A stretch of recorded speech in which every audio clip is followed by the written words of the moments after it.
Ta journée commence avec la respiration de la parole de Dieu. Bonne journée.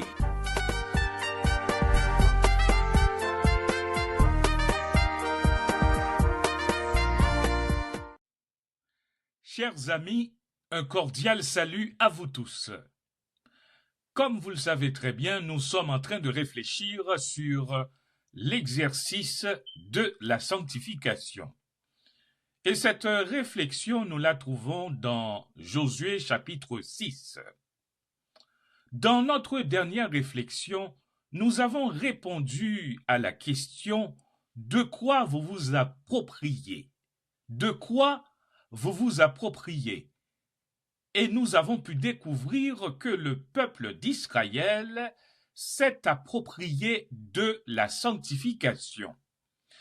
Tandis que vous allez célébrer la réforme protestante ce 31 octobre 2024, j'aimerais bien partager avec vous ma réflexion sur cette même question. De quoi vous vous appropriez? Moi qui vous parle maintenant, je m'approprie de la parole de Dieu. Et voici maintenant le cheminement de cette perspective.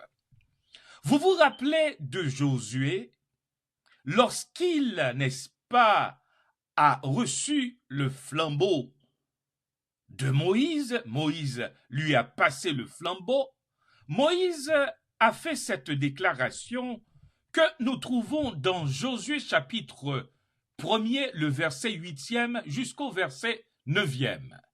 Que ce livre de la loi ne s'éloigne pas de toi. Médite-le jour et nuit pour agir avec fidélité, conformément à tout ce qui est écrit. C'est alors que tu auras du succès dans tes entreprises, c'est alors que tu réussiras. Ne t'ai-je pas ordonné? Fortifie-toi et prends courage. Ne sois pas effrayé ni épouvanté, car l'Éternel, ton Dieu, est avec toi où que tu ailles.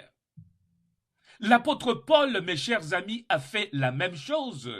Dans 2 Timothée 3, le verset 16e, il a dit « Toute écriture est inspirée de Dieu et utile pour enseigner, pour convaincre, pour corriger, pour instruire. » Mes chers amis, lorsque les Béréens écoutaient la parole de Dieu, eh bien, ils ont eu ce comportement.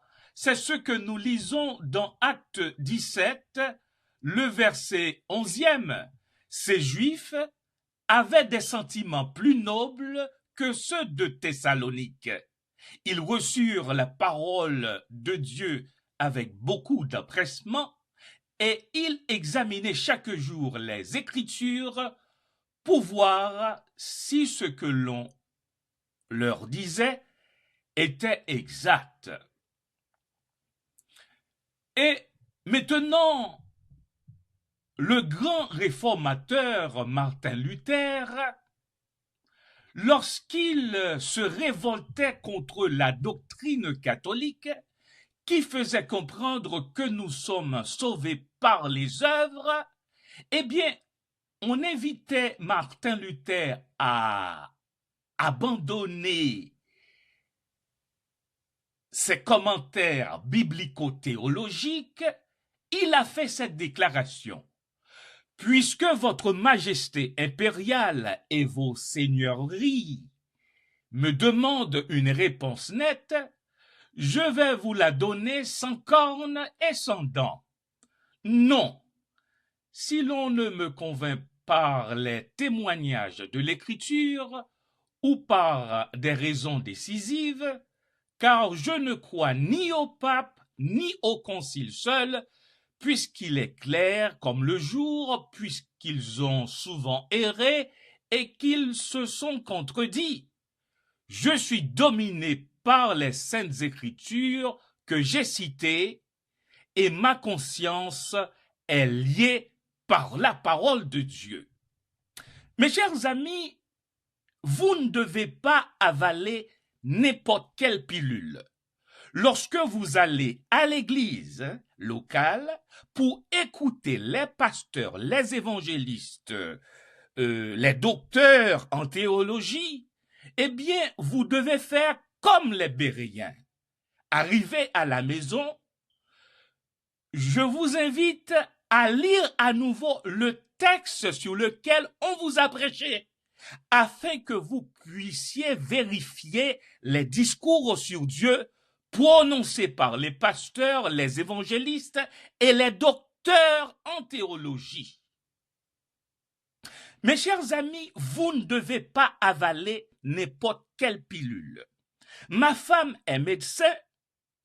Lorsque je mange quelque chose, elle vérifie ce que je suis en train de consommer, parce que l'aliment que je consomme peut être toxique à ma santé physique.